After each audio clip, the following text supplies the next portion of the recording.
people who enter this house say one word, magaan. Magaan. Ang gaan ng bahay na ito. And I recognize that because people have said this over and over. In fact, people have been here for the first time. And you felt it. Very much.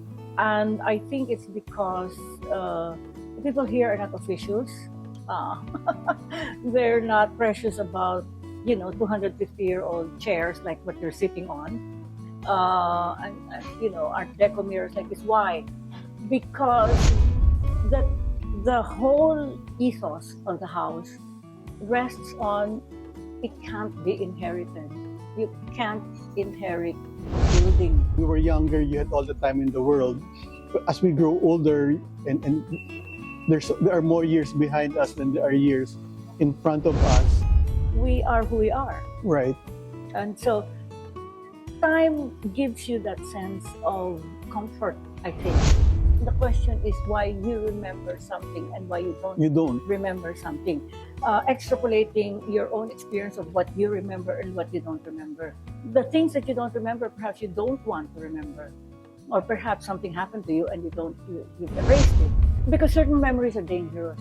The whole thing about you as important, of ourselves as important, perhaps we should really rethink this whole thing because it's just so individual-centered. So that's why I don't agree that the past is immutable and the past can't be changed, because we change the past all the time. For better or for worse. I mean, sometimes we change it for bad things. Correct. And sometimes we change simply because I'm already 70 years old and I can't disentangle these things anymore. So, Senior Moments with Louie Montalbo. For the next 2 episodes of Season 2, we have as our guest Miss Marian Pastor Roces, a curator, cultural observer, and many other things. And for this particular episode, we will touch on the whole notion of memory, remembrance, legacy, and what it is to remember things. And as we grow older, as we enter our senior years, do we need to talk about legacy and how we are to be remembered? And we will hopefully be able to talk to Marian from a much broader and longer time horizon as we grapple with the topics of senior years. Hi, Marian. hi. Good morning.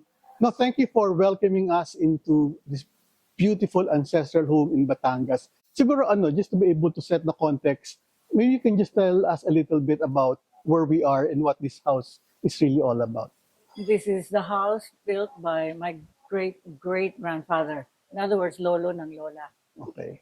And the year was around It was 1883. 1883. So that's about, it's nearing the Philippine Revolution. The house passed on to my grandmother, and my grandfather, whom she married, Juan Pastor, purchased the shares of her 2 brothers, and thus it went into the Pastor family. My grandmother and my grandfather raised 10 children here, 9 men and 1 woman. And subsequently their grandchildren. So here we are, 140 years later. Yeah. And you were saying before we started the shoot that this is just one of 3 houses in Batangas City that survived. Yes, unfortunately, Batangas, the whole capital of the province of Batangas was burned at the end of the Second World War. In Batangas City, there were only 3 houses left. And I don't know how many were left in Bawan, Batangas, because 2 was burned by the Japanese. And it went on to the towns of Batangas. And again, just to be able to provide it to context, over the past almost more than 100 years, it must have what did it take to preserve it? Because where we are right now, it remains to be very well preserved, but yet highly livable. It's not like when you enter into an ancestral home where you practically don't want to sit on the chair or touch anything because it seems to be needing to be preserved and not touched. But here, it's well preserved, but at the same time, you feel at home, you feel welcome, you feel at ease. Most people who enter this house say one word, magaan. Magaan. Ang gaan ng bahay na ito. And I recognize that because people have said this over and over. In fact, people have been here for the first time. And you felt it. Very much. And I think it's because the people here are not officials. Uh, they're not precious about, 250-year-old chairs like what you're sitting on. Art deco mirrors like this. Why? Because our family is not built on notions of aristocracy. Our family was built on the fact that my grandparents, a doctor and a homemaker, um, put a lot of value in in the family and in the love that circulates within a family, and not on the amount of wealth that you can accumulate. And so this house, believe it or not, is well preserved because it was taken out of the formulation of pure wealth. You can't preserve a house with pure wealth.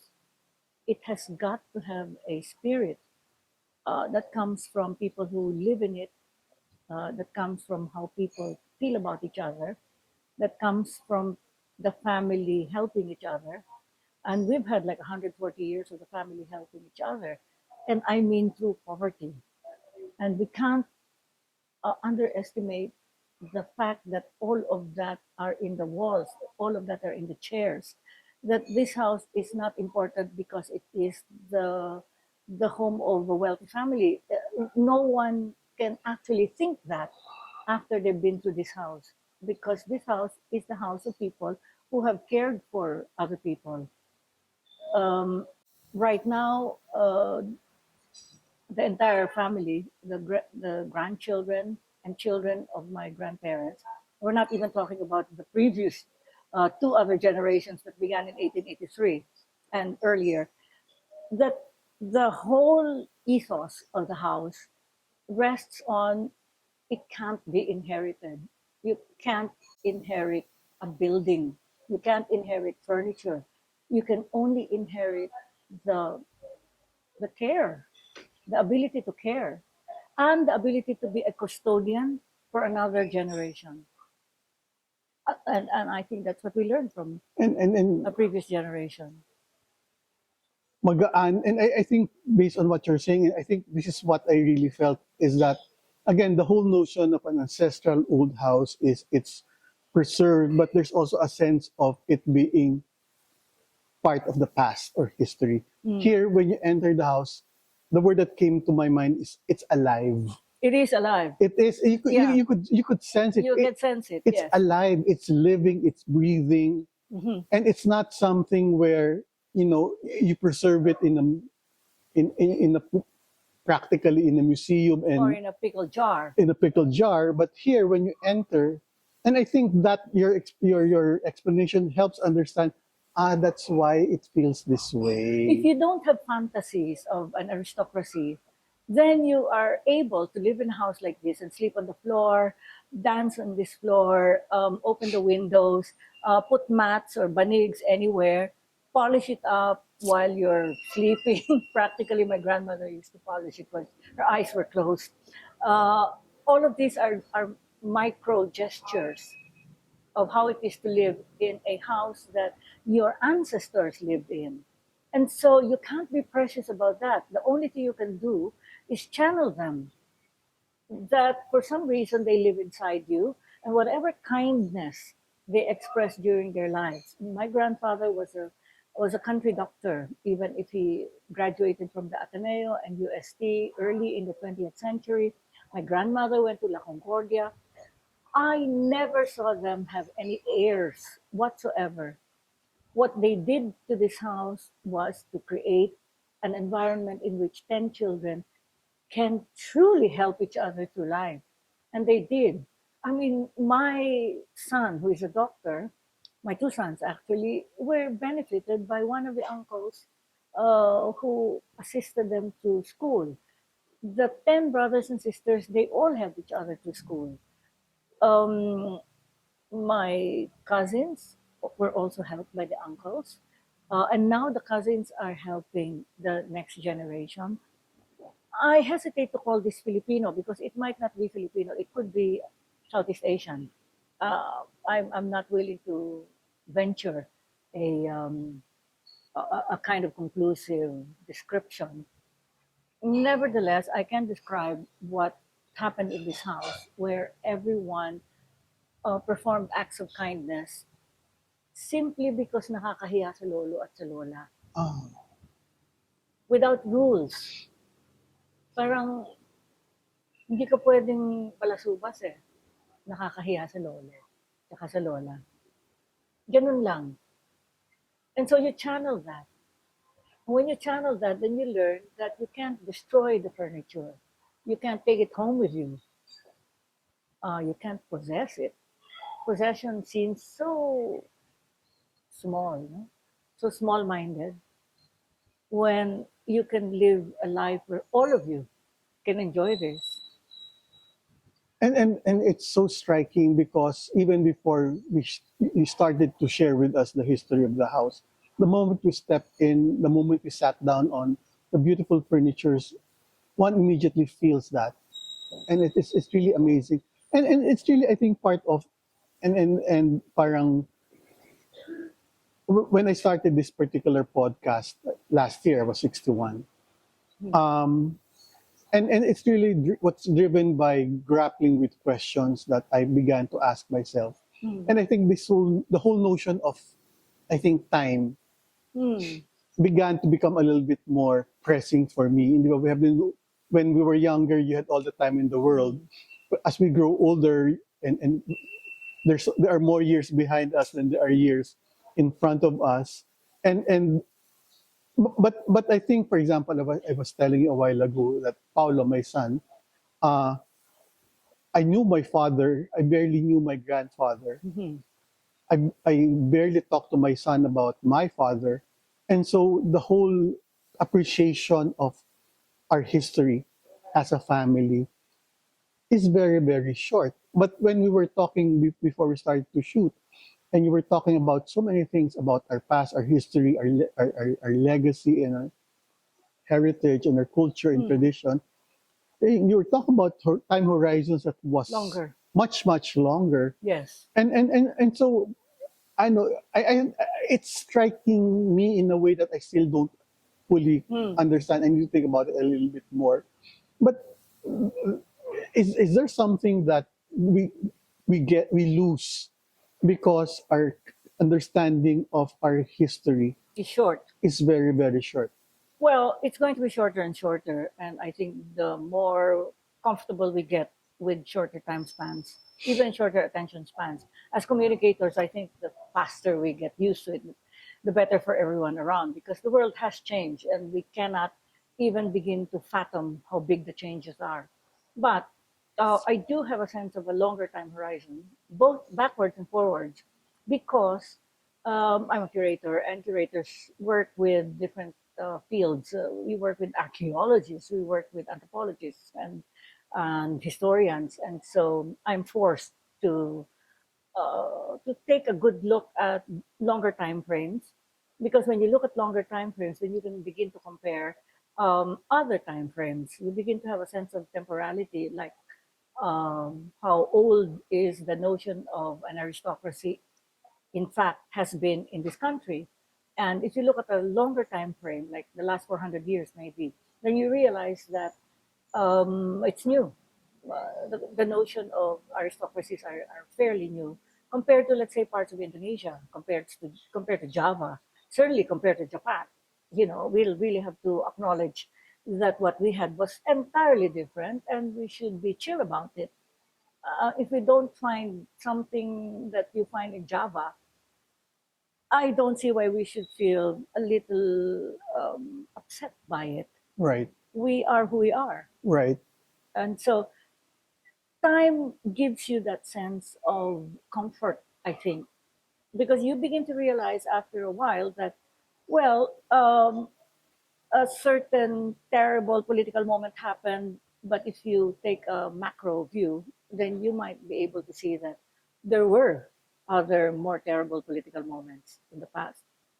And so, you become a bit more circumspect.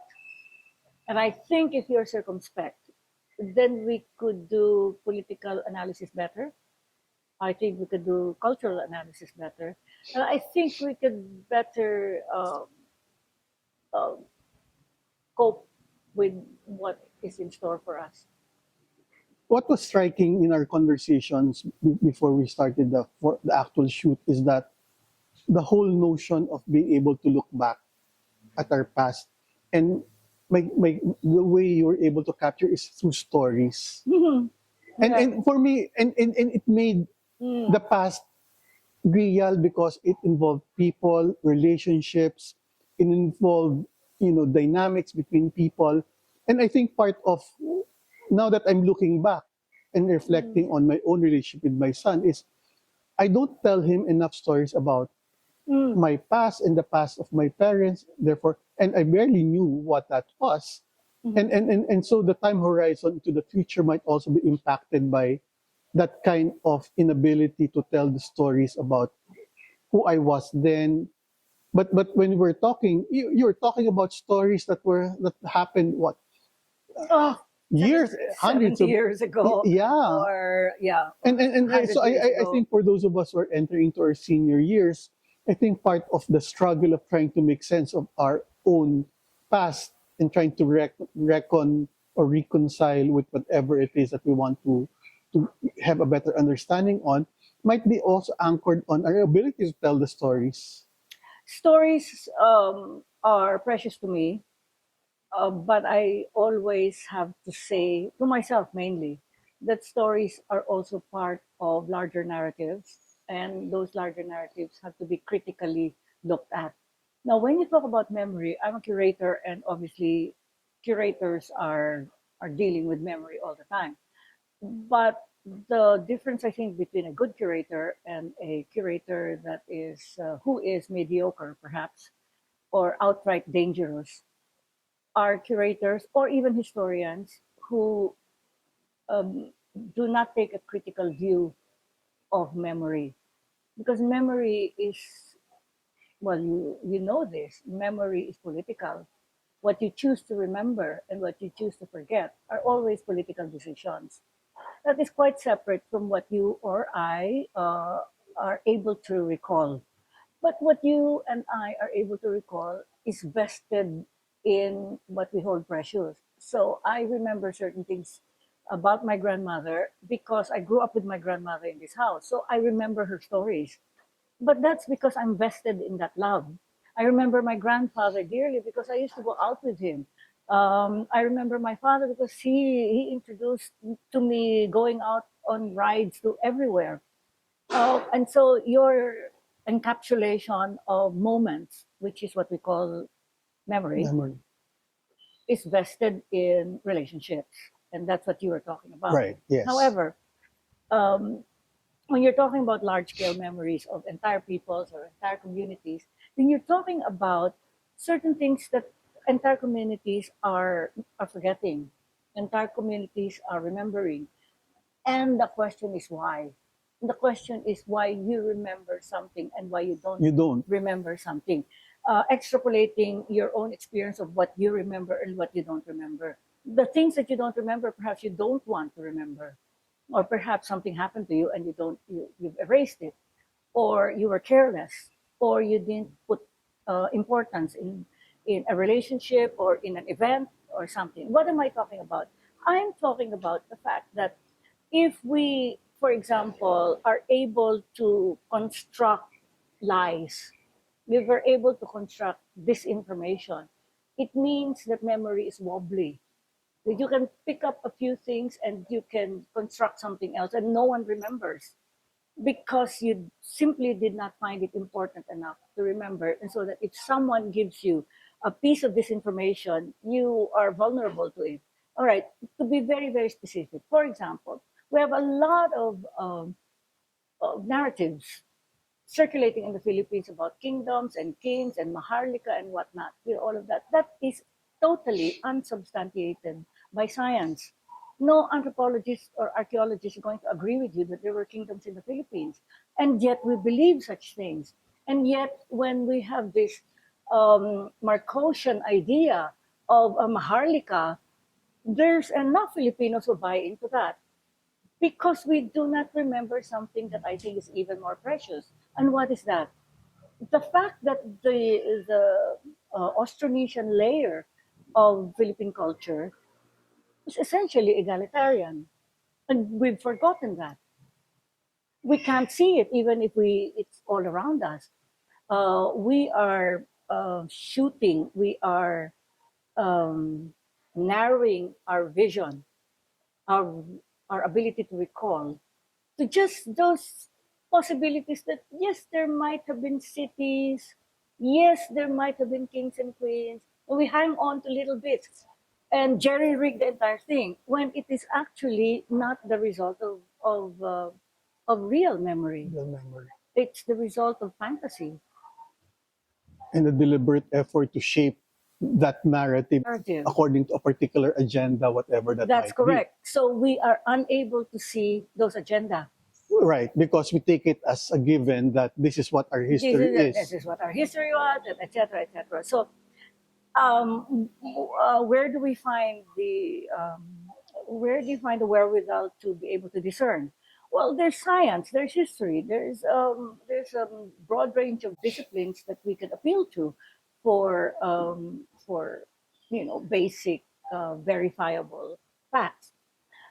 And so for me, my practice, my discipline of curation is really the discipline of discernment, of which is verifiable, which is dodgy, which is too much emphasis or too little emphasis, which is a little bit of a stretch, which is an outright lie.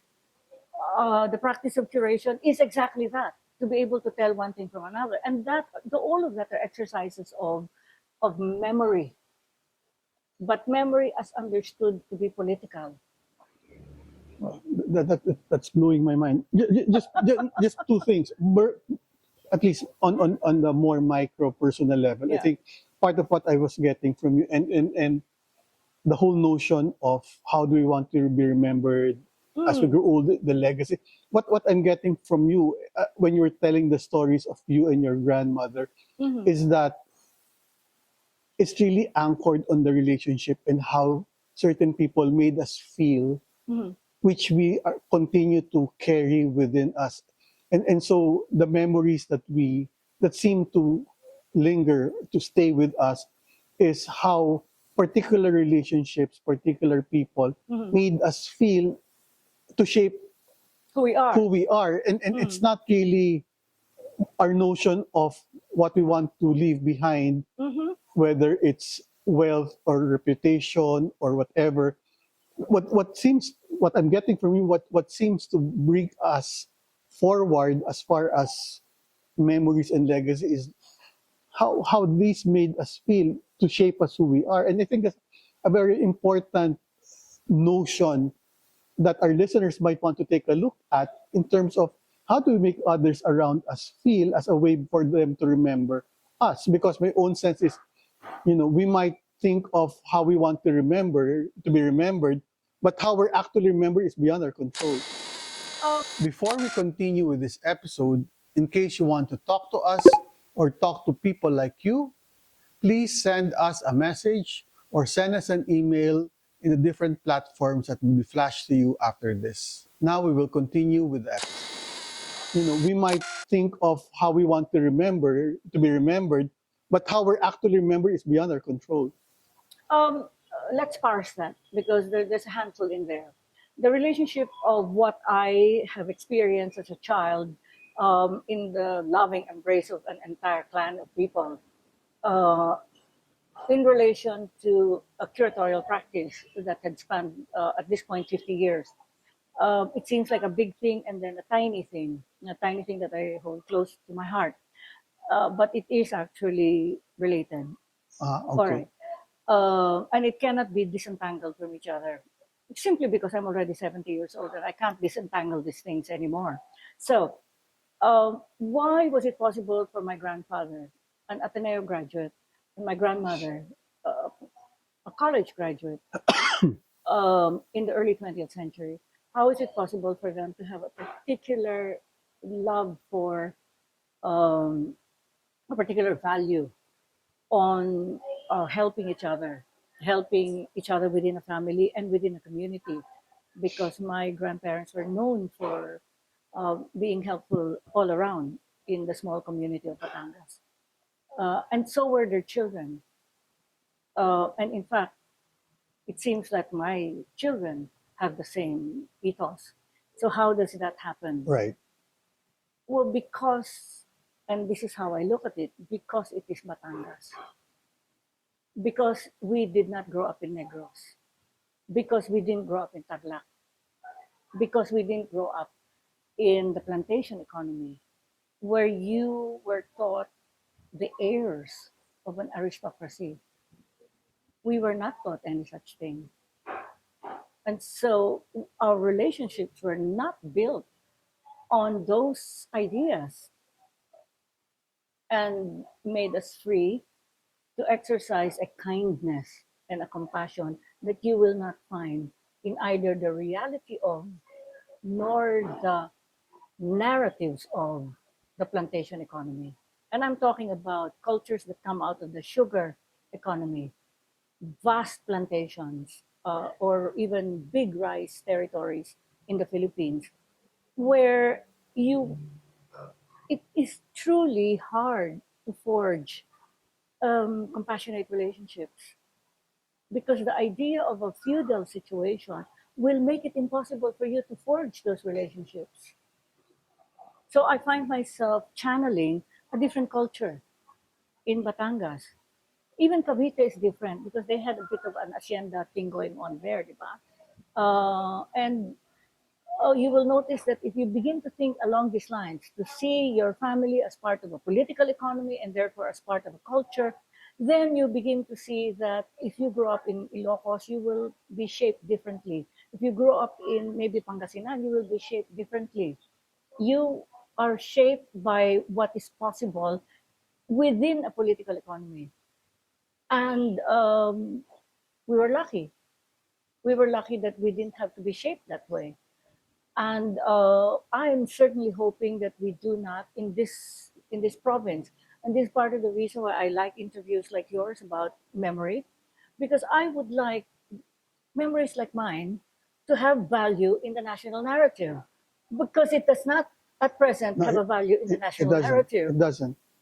It doesn't. When we were talking a while ago Yeah. and you were telling your stories, I kept on telling you, I It's not said, there. that's not how history was taught to me. That's correct. And Yeah. the whole notion of, and I think part of what I was getting from you is that, you know, the kind of history that I learned and that was taught to me is one way of, but sometimes our notion of history is so fixed and immutable, and that is how it was and that's all there is to it. But when I was listening to you, I like the word you use, discernment. I need to discern a bit more. About what memory is.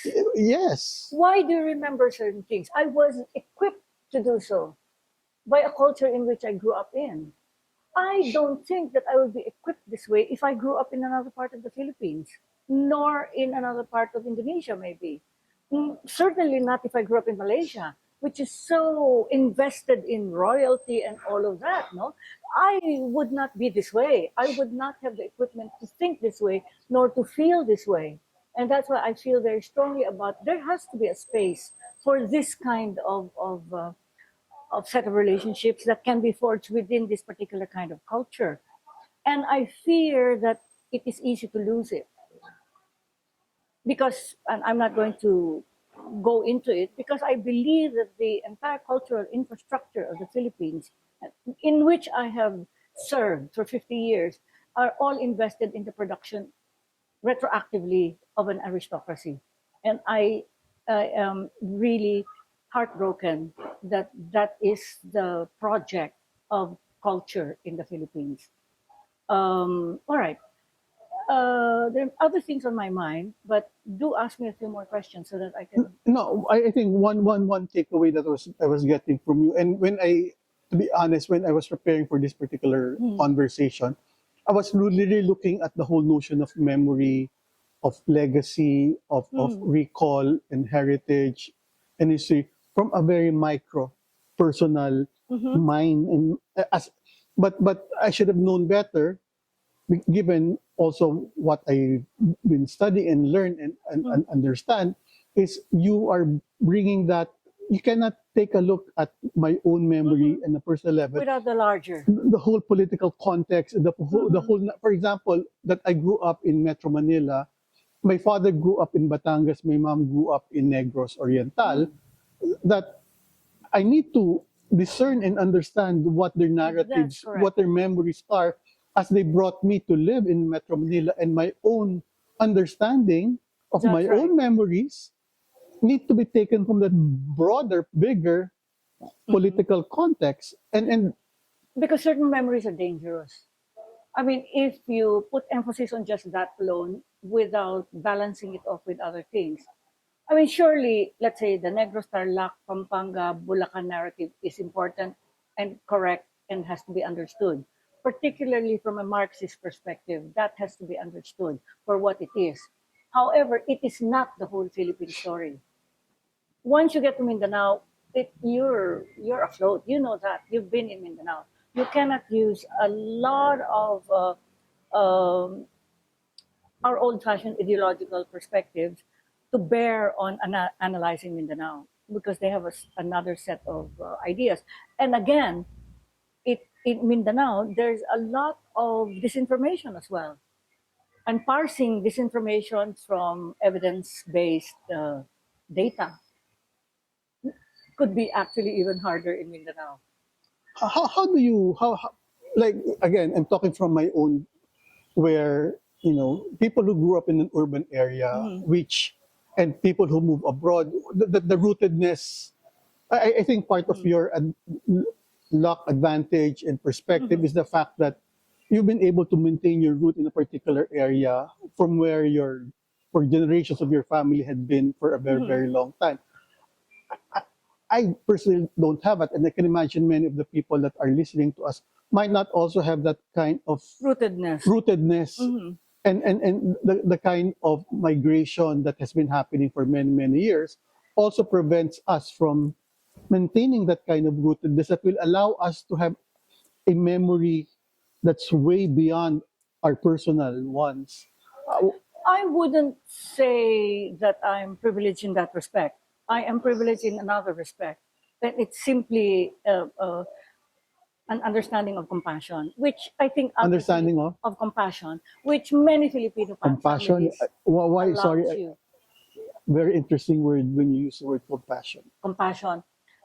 It's when a person who could, like my grandfather, who could have been a doctor somewhere else, just spends his entire life ministering to the poor in Batangas. That is compassion. And that's a lifelong lesson without being taught. I grew up here and there were patients here every day when he was alive, right here, right where you're sitting.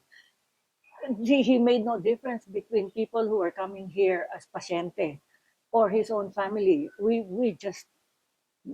were all together here. That is compassion, and I didn't need to be taught that. And I'm lucky that this is not the kind of house where you can't sit on a chair or you can't sit on the floor. I mean, if you needed to sit on the stairways, you can, or you could, you still can. So you don't really teach compassion by lessons in compassion. You actually just, I think, absorb it. But let's go to the idea of the large arc of time. Um, of course, again, I have to go back to my own practice, making museums, um, where I handle time frames that go back 50,000 years, because that's the kind of material that you have to deal with, or 400 years, or 1,000 years, etc. Uh, but I want to address your idea that if you grew up, let's say, in an urban environment, that you lose a sense of rootedness. I would like to challenge that by saying that rootedness is also a problem. Rootedness in the wrong soil is obviously a problem. If you are rooted to fantasies of great wealth, what are you going to do with that rootedness? You are toxic in the Philippine environment. You are not going to be a kind of source of something positive if you can't outgrow that. So rootedness by itself is not a value. It's just what you're rooted in and how you figure it out. And figure out, what am I rooted in? Am I rooted into a bunch of toxic substances? Or am I rooted into something that might actually flower into something that can perhaps give us entree into spaces beyond the present terrible times that we live in. Um, then you'll have to figure out. And that's why words like heritage and legacy to me are not neutral terms. They're not automatically good things. Just because you have legacy or rootedness. It's what kind of legacy do you want? Do you want a legacy of feudalism? Do you want a legacy of being terrible to poor people? I mean, you could be rooted in that. Correct. Couldn't you? Correct. You could be rooted in a feeling that you're superior to other people. You could be rooted in that. You could have a legacy of that. It depends on what you think of your legacy and whether it's worth keeping. Whether you should perhaps modulate your legacy. These are not neutral words. These are not ethically neutral words. Part of what I'm learning or getting from you is, again, based on, because of how, what you observe in this house, where people were treated equally, that it was open to everyone, and your grandfather didn't treat patients as patients, but practically or even help. And I think part of what I'm getting is that the rootedness and the legacy that you got, it's not something that you were saying taught or told, but it's something that you observed as part of daily living. It's like osmosis, I guess. Correct. And I think part of what we need to be mindful of is, in our own respective lives, is that we might be inadvertently passing on a legacy. Of course, you pass it on. Of course. But again, the question is what kind? It's what kind you pass What kind? on. And if we Do are you more... pass on cruelty to yayas? I mean, is that what you're passing on, di ba? I mean, legacy is not something that you automatically want to preserve. You might want to move away from it. You might want to reject legacy. But that will also mean that because you are also a product of the kind of osmosis that you got when you were growing up, that you're saying modulate or critique or discern what was the legacy that you seem to have gotten growing up, that you might inadvertently pass it on, continuing. That's correct. Into the future generations. And that to me is a very powerful notion of being able to, when we ask the question, what kind of legacy do I want to leave behind? That's correct. Is putting into question or in discernment what legacy I grew up with, what I continue to do so, and whether that is the kind of legacy I want to leave behind to the next generation. Or you may not want to leave behind anything. I mean, I'm really cool about that too. Really? Explain that. Well, the whole thing about you as important, of ourselves as important, perhaps we should really rethink this whole thing, because it's just so individual-centered and maybe family-centered. I mean, I love my family. I love growing up here in this particular place, in this particular time, from the 1950s all the way to now. But I cannot for a minute endorse an idea of the self as the center of the universe. You can't do that. I don't think so. Especially now. Especially now, the world has changed. I mean, we realize that everything that we've done during the modern period, from the Renaissance up to now, has been abusive of the planet. And the less we think about us as the center of the universe, I think that's That's certainly the work that curation has to do, or history has to do as a discipline, as disciplines over the next maybe 20 years. You're encountering AI, you're encountering a vast, this is not the same change as the changes that happened at the end of the 19th century. It is certainly not the change that happened at the end of the Second World War. This is different. This is totally different. And I think we're going to have to understand that the focus on self uh, will not be useful over the next period of human history. Part of what I'm also getting from you is that, again, while I was preparing for this, and when I've been reflecting on this for quite some time, is that the past is immutable or unchanging because it happened in the past. So, but what I'm getting from you and my own reading is that the way we look at the past is also a product of where we are. So Absolutely. there's a certain subjectiveness to it. Absolutely. That, for example, my memory of my dad when I was in my early 30s is really different from my memory of him right now because of the kind of experiences I've had in the past, and the fact that I'm a father right now shapes how I remember him. Yeah. But there are also some, I initially had thought that, well, it happened in the past, you cannot change that anymore. But how we view our history, our past, is also a matter or contingent on where we are at the moment. And I think it's also looking at the broader narrative of our arc, of our political context, would also help Yeah. shape my How own you view the understanding. past. Yes.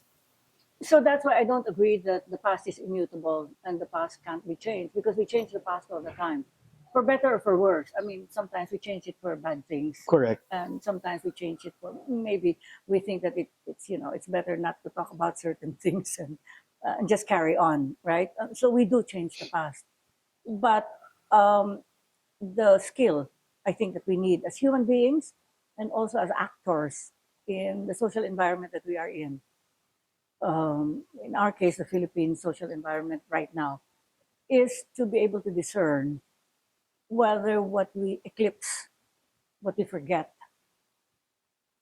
is going to be in the long term inimical to a healthy ecosystem of relationships. But you're also saying, and again, because again, my work in the Bangsamoro, the whole notion of Yeah. transitional justice, That's right. of being able to not Yeah, forget I'm glad you went there. the traumas of the past because it's difficult.